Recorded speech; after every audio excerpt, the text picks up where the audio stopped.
예수님의 순환은 예루살렘 입성이 시작입니다. 이날을 기념해 우리는 종료주일을 지킵니다.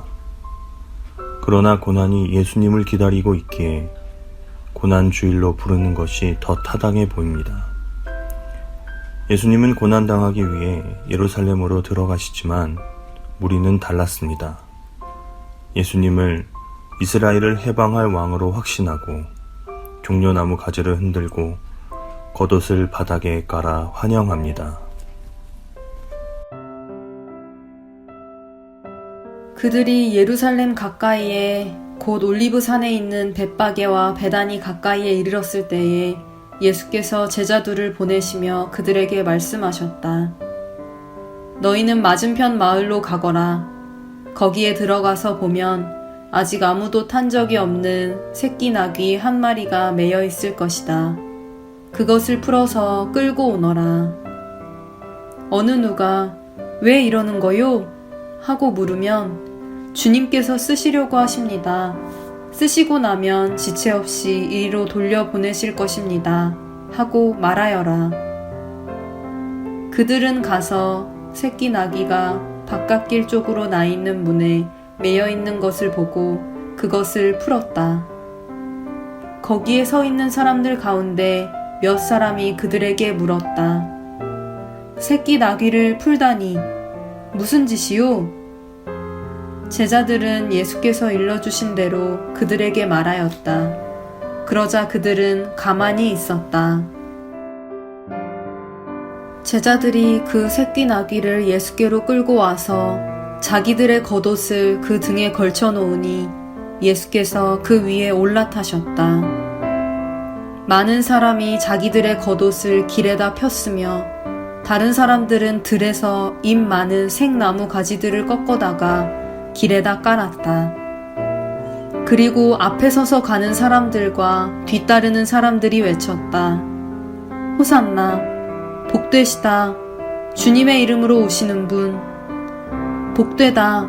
다가오는 우리 조상 다윗의 나라여. 더 없이 높은 곳에서 호산나. 예수께서 예루살렘에 이르러 성전에 들어가셨다. 그는 거기서 모든 것을 둘러보신 뒤에 날이 이미 저물었으므로 12 제자와 함께 베다니로 나가셨다.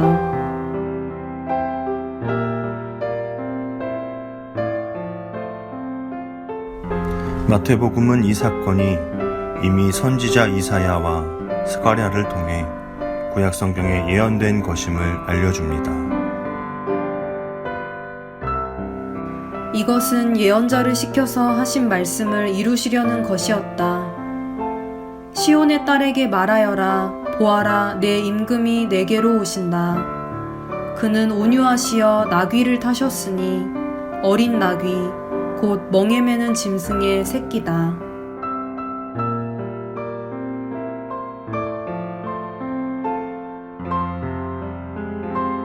선지자들의 예언이 눈앞에서 성취될 때 이를 아는 사람들의 우렁찬 함성으로 인해 예루살렘 성 안에서는 소동이 일어납니다.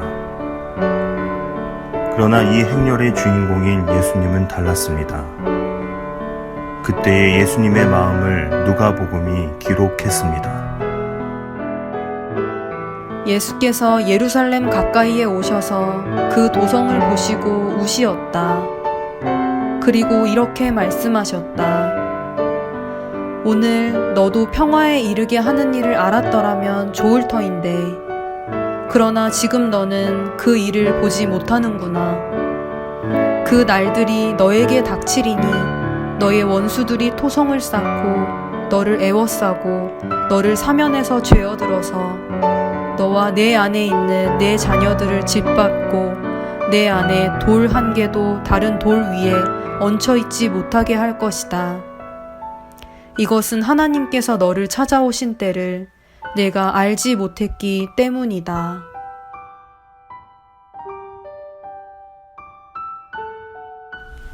환영하는 무리와 달리 예수님은 예루살렘 성을 바라보고 오셨습니다. 왜 오셨을까요? 우리가 돌변할 것을 아셨기 때문은 아닐까요? 하나님의 성전 예루살렘이 더 이상 하나님의 성전이 아니기 때문은 아닐까요? 아니면 다른 이유가 있으셨을까요? 우리가 기억할 것은 예수님의 예루살렘 입성은 무리의 환영과 소동이 아닌 예수님의 눈물로 끝이 난다는 사실입니다. 그래서 종려 주일보다는 고난 주일이 더 합당해 보입니다.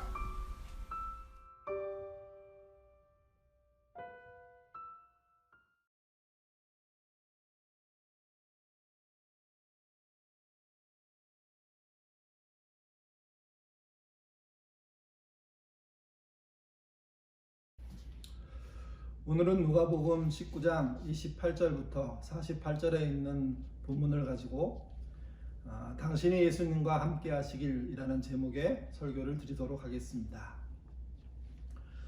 오래전의 일입니다. 초등학교 6학년 아이가 학교 숙제로 전시관을 가게 되었습니다. 전시장은 캄캄했고요. 어디로 가야 할지 알려주는 그런 자그마한 안내 불빛만 보이는 곳이었습니다. 캄캄한 통로를 통해 한참 걸어 들어가자 넓은 전시관이 나왔습니다. 그리고 그 입구 중앙에 버튼을 누르라는 표시가 있었습니다. 아이는 호기심을 가지고 그 버튼을 눌렀죠. 그랬더니 전면 큰 화면에 우주에서 바라본 지구의 모습이 등장을 했습니다. 아이는 그 화면이 뜨는 순간부터 큰 감동을 받았습니다. 우주에서 바라본 그 지구는 시푸른 모습에 자세히 보니 지도도 보이고 또 구름도 떠 있는 그런 모습이었습니다. 지구의 상당 부분이 바다라는 사실을 그 그림을 볼수록 이해할 수 있게 된 거죠. 아이는 그 그림을 한참 보면서요, 자신도 모르게 자신이 울고 있다는 것을 알게 되었습니다. 감동한 거죠. 초등학교 6학년 때 컴컴한 전시관에서 본 이 그림 한 장이, 이 사진 한 장이 그 아이 인생에 큰 영향을 주었습니다. 그 아이는 당시 주일학교를 다니고 있었던 아이였는데요. 그 장면을 바라보고 그가 이렇게 그 마음속에 떠올랐던 성경 말씀이 있습니다. 그게 창세기 1장 31절입니다. 하나님이 지으신 그 모든 것을 보시니 보시기에 심히 좋았더라. 저녁이 되고 아침이 되니 이는 여섯째 날이라. 창조의 완성 부분에 나왔던 하나님의 그 감동스러운 마음, 기뻐하시고 좋아하는 그 마음에 대한 표현이 그 아이 마음속에 떠올랐던 겁니다. 아이는 이 심히 좋았던 말과 함께 그 우주에서 바라본 그 지구의 사진을 연결시키면서 꿈을 키우기 시작했습니다. 그리고 결국 그 아이는 천체 물리학자가 되기로 했고 그 길을 걸어가게 됩니다. 저는 구약 성경에서 굉장히 중요한 말씀이 많이 있지만 그 중에 유독 감동스럽고 유독 감사한 말씀이 있습니다. 그게 스바냐 3장 17절입니다. 너의 하나님 여호와가 너의 가운데 계시니 그는 구원을 베푸실 전능자시라. 그가 너로 말미암아 기쁨을 이기지 못하시며 너를 잠잠히 사랑하시며 너로 말미암아 즐거이 부르며 기뻐하시리라. 하나님이란 분이 어떤 분이냐? 사람을 지독히 사랑하는 분이라는 거죠. 처음에 창조해 놓고 봤을 때 심히 좋았다고 말씀하실 정도로 흡족했던 존재가 누구냐? 사람이고요. 또 그 사람을 놓고 그가 어떤 일을 저지르더라도 그를 향한 사랑과 뜨거움, 기쁨과 소망이 잠잠할 시간이 없는 그 상태, 그 상태로 사시는 분, 그분이 누구냐면 하나님이시라는 겁니다. 그런데 성경에는요, 하나님 대신 예수님이 우셨다는 이야기가 나옵니다. 그게 우리가 읽은 오늘 본문에 등장하는 그 말씀 속의 핵심 중에 하나입니다. 보통 오늘 본문은 종려주일에 읽는 본문입니다. 종려나무 가지를 들고 예수님을 환영한 무리들에 대한 이야기이기 때문에 그렇습니다. 이번 해 종려주일은 4월 5일인데요. 다음 주일이죠. 아직 한 주가 남았습니다. 그 종려주일의 사실은 핵심이 환영하는 인파가 들고 있는 종려나무 가지라고 말하기는 어렵습니다. 뭐 상징적이고 이미지로 따질 때 중요한 거죠. 종려주일은 고난의 시작입니다. 그리고 그 주간 금요일에 예수님이 돌아가십니다. 그렇기 때문에 종려주일은 또한 고난주일이라고도 합니다. 종려주일과 고난주일을 뗄 수가 없는 거죠. 이 고난주일에 처음에 예수님의 눈물이 있다는 겁니다. 오늘 본문 이야기는 이렇게 시작됩니다. 예수님께서 자신이 타고 갈 나귀를 가져오라고 말씀하십니다. 같이 보시죠. 누가복음 19장 30절에서 31절입니다. 너희는 맞은편 마을로 가라. 그리로 들어가면 아직 아무도 타보지 않은 나귀 새끼가 매어 있는 것을 보리니 풀어 끌고 오라. 만일 누가 너희에게 어찌하여 푸느냐 묻거든 말하기를 주가 쓰겠다 하라. 이 말을 들은 두 제자는 실제 그 장소에 가보았습니다. 그랬더니 예수님 말씀하신 그대로 나귀가 묶여 있었던 겁니다. 두 제자는 그 묶여있는 나귀를 풀어서 데려오려고 합니다. 그랬더니 그 주변에 있는 사람들이 묻습니다. 왜 그것을 풀어가냐고요. 제자들은 대답합니다. 주님께서 쓰시겠다고 말씀하셨다고. 그랬더니 그들이 모두 허락하는 겁니다. 예수님이 미리 준비하신 건지 아니면 정말 하나님의 뜻으로 감동된 사람들이 만들어낸 결과인지 정확하게 알 수 없지만 어쨌든 중요한 건 예수님이 하신 말씀 그대로 그 일이 벌어진 거죠. 두 제자는 나귀를 끌고 와서 예수님 앞에 세우고 자기 겉옷을 나귀 등에 깔아놓고 예수님을 태웁니다. 그리고 예루살렘 문을 향하여 출발합니다. 처음 출발할 때는 제자들과 예수님 말고는 없었을 겁니다. 근데 한 걸음 한 걸음 예루살렘 성을 향하여 나가기 시작할 때 사람들이 모여들기 시작합니다. 그리고 그들이 종려나무 가지를 듭니다. 또 자신의 겉옷을 예수님 앞을 지나가는 그 앞길에 깔기 시작합니다. 사실 그 이방인인 우리의 입장에서 이스라엘 사람들이 예수님 앞에 이런 환대를 했다는 것, 이런 환영을 했다는 것 참 이해하기 힘듭니다. 마가복음이나 누가복음은 그 이유에 대해서 특별한 설명을 하고 있지 않습니다. 다만 마태복음을 보면 이들이 이렇게 환영했던 이유로 추정할 수 있는 이야기가 나오는데 그 이야기의 배경이 스바냐 9장 9절입니다. 스가랴 9장 9절입니다. 같이 읽어보죠. 시온에 따라 크게 기뻐할지어다. 예루살렘에 따라 즐거이 부를지어다. 보라 내 왕이 내게 임하시나니 그는 공의로우시며 구원을 베푸시며 겸손하여서 나귀를 타시나니 나귀 작은 것 곧 나귀 새끼라. 이 말씀을 토대로 생각할 때 이스라엘 사람들 안에는 왕 대신 메시아가 올 때 나귀를 타고 예루살렘 성에 입성한다 하는 전설과 같은 이야기가 있었던 것 같습니다. 물론 이 이야기는 예언자의 예언입니다. 그 예언이 이루어지는 거죠. 중요한 건 이겁니다. 하나님이 예언하셨다고 하더라도 또 선지자가 예언을 받아서 우리에게 알려줬다고 하더라도 그 시대 사람들이 그 말씀을 모르면 그것에 반응할 수가 없다는 거죠. 당시 이스라엘 사람들 안에 이 말씀을 기억하고 그 메시아가 오기를 기대하는 사람들이 많이 있었던 것 같습니다. 갑자기 등장한 예수님이 나귀를 타고 그 길을 걸어가기 시작할 때 그들은 그 마음속에 기대했던 메시아가 왔구나 하는 확신을 가졌던 거죠.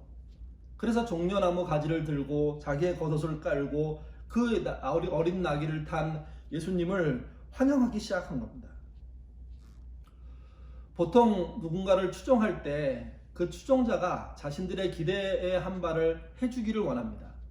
그게 군중의 심리이고 무리의 심리입니다. 여기 있는 무리들도 그랬을 겁니다. 이스라엘의 해방, 정말 이스라엘이 하나님의 백성이라면 예루살렘을 중심으로 온 세계가 이스라엘 중심으로 바뀌어야 된다는 그 사고방식, 그건 아니라고 하더라도 당장 로마로부터 벗어나서 주권을 갖고 있는 국가가 되어야 된다는 그런 생각 할 수밖에 없었죠. 그러니까 이스라엘 사람들의 기대는 오늘 온 저 메시아가 자신의 소원을 풀어주는 국가의 그런 미래를 열어주는 그런 지도자가 되기를 기대했던 겁니다. 근데 예수님은 그 기대와 전혀 상관없는, 누구도 기대하지 않은, 제자들도 생각해보지 못한 일을 시작하십니다. 그게 41절부터 44절인데요. 메시지 번역으로 읽어보도록 하겠습니다. 도시가 눈에 들어오자 예수께서 그 도시를 보고 우셨다. 내게 유익한 모든 것을 오늘 내가 알았더라면 좋았을 텐데 그러나 이제는 너무 늦었다. 앞으로 내 원수들이 포병대를 몰고 와서 너를 포위하고 사방에서 치고 들어올 것이다. 그들이 너와 내 아이들을 바닥에 맺힐 것이다. 돌 하나도 그대로 남지 않을 것이다. 이 모두가 너를 직접 찾아오신 하나님을 내가 알아보지 않고 맞아들이지 않았기 때문이다. 잔뜩 기대를 갖고 있는 어떤 분이 제일 앞장서서 가다가 갑자기 울기 시작했다면 그를 따라가는 사람들은 무슨 생각을 할까요? 울기만 한 게 아니라 그 울음에 대한 이유들도 말했다는 겁니다. 그 이유의 내용은 이런 겁니다. 너희가 진짜 중요한 걸 알지 못하고 있다는 거죠. 또 이미 지금 알았다고 한들 너무 늦었다는 겁니다. 얼마 지나지 않으면 원수들, 적을 말하겠죠. 그들이 이 예루살렘을 포위하고 사방에서 공격하는 일들이 벌어질 거라는 거죠. 그리고 그 성 안에 갇힌 자들은 그렇게 사랑하는 자식들을 땅에 내팽개칠 수밖에 없는 그런 절박한 상황 속에 빠질 거라는 겁니다. 또 예루살렘 성도 돌 위에 돌 하나 남아있지 않은 상태로 다 파괴되는 것을 얘기합니다. 그 이유가 뭘까요? 하나님을 알아보지 못한 것, 하나님을 맞아들이지 못한 것, 그것 때문이라는 겁니다. 하나님 분명히 약속을 하시고 그 약속을 이루기 위해서 정말 선지자들을 보내고 또 심지어 당신의 아들까지 보냄에도 불구하고 그분이 왔음에도 불구하고 전혀 알아보지 못하고 하나님과 다른 길을 간 그 사람들에게 임할 심판을 이야기하는 겁니다. 예수님은 그 심판을 미리 보시고 지금 울고 있습니다. 사복음서에는 예수님이 2번 울었다는 기록이 있습니다. 한 번은 금방 우리가 읽은 누가복음 19장에 나와 있는 예루살렘 성 앞에서의 눈물이고요. 또 하나는 요한복음 11장에 보면 친구 나사로가 죽었을 때 우는 장면이 나옵니다. 두 장면의 공통점은요, 죄로 인해서 멸망하는 사람 때문에 우는 겁니다. 정말 하나님이 기쁨이 넘치도록 정말 좋아하는 그 사람이 하나님의 뜻을 완전히 벗어나서 지 맘대로 살다가 망하게 되는 그 상황을 미리 보시고 슬퍼서 우는 장면들인 거죠. 사람의 눈물은 감성적인 눈물들이 많이 있습니다. 근데 예수님의 눈물이란 그런 감성적인 눈물이라기보다는 멸망을 미리 보시고 우는 겁니다. 당신이 사랑해서 모든 걸 들여 정말 함께 하기를 원하는 그 존재인 사람이 결국은 망하는 길을 스스로 걸어가고 있다는 거죠. 말려도 그 길을 가고 있다는 거죠. 그것을 놓고 예수님은 우실 수밖에 없는 울음으로 자신의 감정을 표현하는 그 장면이 오늘 본문인 겁니다. 또 하나는 이렇게 열광적으로 예수님을 환영하던 무리들이요, 시간이 조금 지나면 순식간에 예수를 십자가에 처형하라고 돌변합니다. 예수님은 그 돌변하는 그 사람들의 모습을 미리 보신 것 같습니다. 결국 예수님은 사람에게 실망하고 또 사람이 멸망의 길을 걸어가는 걸 보시고 우셨다는 거죠. 이 장면에서 우리도 생각해 볼 필요가 있습니다. 하나님이 사람을 사랑한다는 것은 또한 우리를 사랑하는 겁니다. 여러분을 사랑하고 저를 사랑하는 겁니다. 그렇다면 그렇게 사랑하는 존재인 우리를 향해서 예수님이 만약에 우신다면 어떤 상황에서 우실까요? 어떤 것을 보시고 우실까요? 우리가 그분의 뜻을 따라 살아가지 못할 때, 물론 사람이기 때문에 늘 죄를 짓고 늘 실패하고 그러겠죠. 그 죄 짓고 실패하는 것이 전혀 없어야 된다는 그런 요구는 아닐 겁니다. 그렇게 했을 때 뉘우치고 돌아오고 다시 좋아지려고 애쓰고 이런 과정을 보여주지 않는 거죠. 그저 덤덤하게 자기의 습관대로 되는 대로 사는 그 모습이 아마 예수님의 눈물을 보이게 하는 그런 원인이 될 것이라고 생각합니다. 주님은 2번 오셨는데 그 2번 다 사람들이 망해감에도 불구하고 망해가는 것을 모르고 살고 있는 그 모습 때문에 오신 겁니다. 여러분, 화면에 나오는 그림을 보십시오. 렘브란트의 십자가의 처형입니다. 많은 화가들이 예수님의 처형 장면을 그렸습니다. 그 많은 화가들이 그렇게 그림을 그린 이유는 그 장면이 중요하기 때문이겠죠. 근데 주목받는 그림은 그렇게 많지 않습니다. 십자가의 처형에 대한 그림을 그린 것 중에 금방 우리가 보고 있는 렘브란트의 그림은요, 가장 주목받는 그림입니다. 이 그림이 주목받는 것은 그림을 잘 그렸기 때문일 겁니다. 근데 다른 요소가 하나 있습니다. 이 그림 속에는요, 렘브란트 자신의 얼굴이 들어있습니다. 어디 있는지 한번 찾아보십시오. 십자가가 비스듬하게 누워있고 예수님의 발끝이 있는 바로 앞에 모자를 쓴 사람 한 명이 있죠. 그게 렘브란트의 자화상입니다. 모든 그 등장하는 인물과 상황은 그 예수님이 돌아가실 상황 때 상황과 정황이 이게 반영되어 있는데, 생뚱맞게 전혀 다른 시대 사람들이 그 얼굴이 그 그림에 갑자기 들어가 있는 거죠. 이 사실을 안 사람들이 왜 이렇게 그렸는지에 대해서 묻기 시작했습니다. 렘브란트는 자신의 자화상이 거기에 있어야 될 이유를 스스로 설명했는데요. 그것은 그분의 죽으심과 자기와 연관이 있다는 겁니다. 자기 죄 때문에 그분이 돌아가셨다는 생각 때문에 자기의 자화상을 그 십자가 발밑에다 그려놓은 거죠. 이게. 그림을 더 하나 보겠습니다. 김민석 씨가 그린 교회가 예수와 함께 있기를이라는 그림입니다. 요즘 그 코로나 사태가 나오고 난 다음에 그린 그림입니다. 그림을 자세하게 한번 보십시오. 큰 교회당이 있고 그 안으로 사람이 몇 명 들어가고 있습니다. 그리고 좀 거리를 띄운 상태에서 예수님으로 보이는 분이 서서 세상을 향해서, 사람들을 향해서 무언가 나눠주고 있는 그림입니다.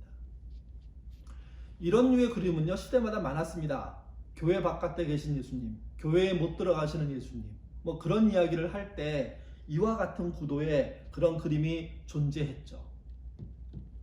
여러분, 요즘 교회를 바라보는 시선을 이 그림이 표현해준다고 생각합니다. 정말 교회는 지금 어디 존재해야 됩니까? 환난당하고 어려움 당한 세상의 삶의 현장에 존재해야 됩니다. 근데 그곳으로 가지 않고 교회당 안으로 모이려고 하는 그 노력들, 그 수고들, 그게 믿음이라고 얘기하는데 과연 그러나 하는 질문을 던지는 겁니다. 찬송가 147장에 보면 거기 너 있었는가 하는 찬양이 있습니다. 고난과 관련된 찬양인데요. 1절이 이렇게 되어 있습니다. 거기 너 있었는가 그때, 주님 그 십자가에 달릴 때, 때로는 그 일로 나는 떨려 거기 너 있었는가 그때.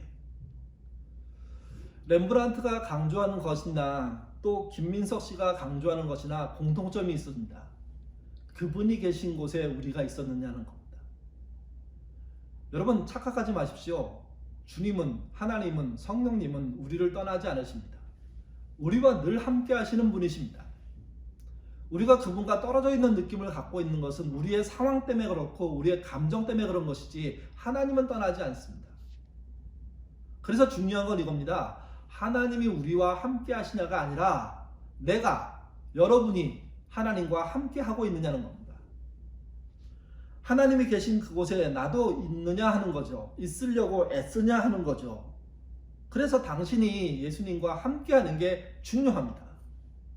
이 함께 하지 못하는 상황이 오래됐을 때 예수님이 우신다고 볼 수가 있습니다. 그렇게 오신 예수님이 어떤 일을 감행하십니까? 우리 누가복음 19장 45절, 46절 읽어보겠습니다. 성전에 들어가사 장사하는 자들을 내쫓으시며 그들에게 이르시되 기록된 바 내 집은 기도한 집이 되리라 하였거늘 너희가 강도의 소굴을 만들었도다 하시니라. 일명 성전 청소라는 것을 하십니다. 모든 그런 가게를 또 장사꾼들을 쫓아내는 건 아닙니다. 그러나 예수님은 자신이 보여줄 수 있는 한 성전에 있는 모든 잘못된 것을 내어 쫓기를 원하셨습니다. 그래서 성전이 깨끗해지기를, 정성화되기를, 바람직한 하나님을 섬기는 곳이 되기를. 왜 그렇게 하셨을까요? 성전이 잘못 돌아가고 있기 때문입니다. 오늘날로 치면 교회가 잘못 돌아가고 있기 때문입니다. 한 걸음 더 나가면 교인이 잘못 가고 있기 때문 아니겠습니까? 코로나19 사태로 인하여서 참 많은 혼란들이 계속 이어지고 있습니다. 당장 우리가 모여서 예배를 드리지 못하는 그런 모양 매우 불편하고 힘듭니다. 근데 여러분, 이럴 때일수록 명확하게 생각해야 될 게 있습니다. 지금 예수님은 어디에 계실 거냐는 거죠. 어디에서 일하고 계실 거냐는 거죠. 교회는, 신자는 그 예수님과 함께 할 때 의미가 있는 겁니다. 그 예수님이 가신 그 길로 우리가 쫓아가서 예수님과 함께하는 그런 노력과 수고를 하기 시작할 때 우리가 이 땅의 교회이고 우리가 이 땅에 그분의 사랑을 받고 있는 신자가 되는 거죠. 문제는 이겁니다. 예수님의 가시는 그 길 속에 우리가 없고요. 우리가 생각하는 어느 구석에 우리가 숨어 있다는 겁니다. 숨으려고 한다는 겁니다. 하나님의 사랑을 전하기보다는 나의 이익만을 위해서 살아가는 그 모습, 그게 우리를 망하게 하는 겁니다. 그렇기 때문에 이번 한 주간 동안 생각해 보십시오. 당신이 예수님과 함께 하기 위해서 뭘 할 수 있는지. 다음 주일도 저희가 가정 예배로 모이게 될 건데요. 그 예배 때는 한번 우리 헌금을 해보도록 하겠습니다. 이건 자유입니다. 가정별로 이렇게 하시면 좋은데요. 그때 오늘 미리 헌금을 준비하도록 광고를 하시고, 그 다음에 다음 가정 예배 때 가정별로 헌금을 하신 다음에 그 액수가 얼마든 상관없이 정말 예수님의 손길이 필요한 그곳에 사용해 보십시오. 아이들과 함께 계획도 짜시고 방문도 할 게 하고, 그리고 전달도 하고, 아니면 물품을 나누려고 한다면 물품 구입도 하시고 전달도 하고. 우리가 진짜 그분이 긴급하게 일하시는 현장에 완전히 동행해서 살 수는 없지만, 그러나 그곳을 향하여 가려고 하는, 또 접근하려고 하는 노력들을 보이는 시도로서의 헌금 해봤으면 좋겠습니다. 진짜 우리가 하나님과 함께하는 자가 될 때, 그래야 그분의 눈물이 흐르는 일이 없지 않을까요? 사실 예수님이 우리 때문에 우실 겁니다. 많이 우시겠죠. 그 울음을 조금이라도 그쳐드리려고 하는 노력을 할 때, 그게 신자의 본 모습이 아닐까 합니다. 이번 한 주간 여러분이 예수님과 함께 하시는 삶 사시기를 주님의 이름으로 부탁드립니다. 기도하겠습니다. 주님, 우리는 주님과 함께 하겠다는 그 생각보다는 하나님이 함께 하셔야 된다는 그 요청을 더 많이 하는 사람들입니다. 그러나 성경 어디를 봐도 하나님은 믿는 자와 또 사람과 함께 하시는 분이십니다. 절대로 떠나지 않으시며 사람을 향한 기쁨이 넘치는 분이라고 이야기해주고 있습니다. 그렇다면 우리에게 남은 과제는 우리가 하나님과 함께하는 것입니다. 우리가 예수님과 함께할 수 있는 방법이 무엇인지 고민할 수 있도록 도와주시고, 그 방법을 쫓아 실제 그분과 함께하기 노력들을 하는 우리가 되도록 인도하여 주옵소서. 예배도 중요하지만, 그러나 예수님이 서 계신 그 자리, 예수님이 일하시는 그 자리가 어딜까 하는 고민 속에 그 자리를 찾아가는 우리가 되게 하시고, 그 노력을 가족이 함께 해보는 그런 기간 되도록 주님 도와주옵소서. 이번 한 주도 코로나19로 인하여서 여러 가지 어려운 상황들이 이어질 것입니다. 잘 견디게 하시고 서로 격려하게 하시고 중보하게 하시며, 특별히 예수님이 일하시는 그 현장을 가까이 찾아가는, 함께하는 우리가 되도록 도와주옵소서. 감사드리며 예수님 이름으로 기도드립니다. 아멘. 교회 소식 전해드리도록 하겠습니다. 우리가 설교 전에 우리 낭독 기도할 때 기도 내용들 중에 마지막 번에 교회의 기도 제목들, 특별히 교인들을 위한 기도 제목들 몇 가지 말씀을 드렸죠. 그 내용에 뭐 광고 내용이 대부분이 있다고 보셔도 틀리지 않습니다. 우리 박종관, 김가연 부부가 옥토라는 아기를 이렇게 출산했습니다. 아기가 좀 일찍 태어났는데요. 위험한 그 고비를 잘 넘기도록, 그래서 건강하게 인큐베이터에서 이렇게 졸업하도록 여러분 많이 기도해 주시기를 바랍니다. 또 우리 담낭 제거 수술했던 이정신 집사님 잘 회복 중에 있습니다. 지금 이렇게 뭐 코로나 사태로 여러 가지 버거운 상황인데 이렇게 수술까지 해가지고 이렇게 만만치 않겠죠. 여러분들 많이 격려해 주시고 중보기도 부탁을 드리겠습니다. 또 이 어려운 시국에 우리 권옥 이인숙 권사님 부부가 듬뿍 재개업을 하셨습니다. 인천에 있는 이렇게 논현동에 개업을 하셨는데요. 아들 혁희 형제와 같이 일을 하게 됩니다. 새로운 시도 하나님의 은혜 중에 잘 이렇게 할 수 있도록 기도해 주시고요. 또 가게가 잘 돼서 우리 권사님 가정에 걱정 없도록 여러분 많이 기도해 주시기를 바랍니다. 둘째 아들 출산했던 우리 오영미 자매, 아이 이름이 이채인데요. 잘 이렇게 키우고 있습니다. 함께 기도해 주시고요. 또 8차 항암 치료 마친 우리 소윤이, 이제 9차 항암 치료로 이렇게 이어질 겁니다. 9차가 끝나면 또 다른 치료가 이제 준비되고 있는데요. 그 준비 과정들 잘 해내도록 기도해 주시고요. 우리 신철승, 유자림 부부를 위해서도 기도해 주시기를 바랍니다. 3월 31일 날, 이번 주 화요일이죠. 우리 김대현 A 집사님 아버님이 위암 수술을 하십니다. 이게 그 수술 준비를 하면서 많이 기도했을 것인데 수술 잘 진행되고 깨끗하게 잘 낫도록 기도해 주시길 바라고요. 우리 윤성민 형제가 지난 금요일날 귀국했습니다. 뭐 아시는 것처럼 유럽이 지금 코로나 사태로 인해서 좀 굉장히 여러 가지 혼란을 겪고 있는데 그곳에서 유학 생활하는 게 이게 쉽지가 않아서 들어오는 게 좋겠다는 판단을 했고 이렇게 귀국하게 되었습니다. 다시 준비해서 도전하게 될 건데요. 귀국하고 난 다음에 이렇게 실망하지 않고 다시 잘 준비하도록 우리 성민을 위해서 기도해 주시기를 바랍니다. 이번 주 수요 모임, 금요 모임 휴회하도록 하겠습니다. 4월 5일 주일도 휴회하려고 합니다. 그 이후에 그 일정에 대해서는 운영위원회가 다시 안내 말씀 드리도록 하겠습니다. 계속해서 우리 예인교회 교우들이 하고 있는 사업장 8군데인데요. 여러분 좀 이렇게 이렇게 이름들 기억하시고 또 기도해 주시고, 특별히 구입할 것이 있으면 이렇게 연락하셔가지고 좀 이렇게 구입해 주셔서 도움 주셨으면 좋겠습니다. 예인 가족 중에 지금 꽤 어려운 상황을 겪고 있는 분들은 주저하지 마시고 이렇게 예범사역 추배 집사님을 좀 찾아서 이렇게 상의해 주시면 좋을 것 같습니다. 뭐 우리가 100% 모든 것을 도와드릴 수는 없지만 한 교회 같은 교우로서 좀 도움이 되고 싶습니다.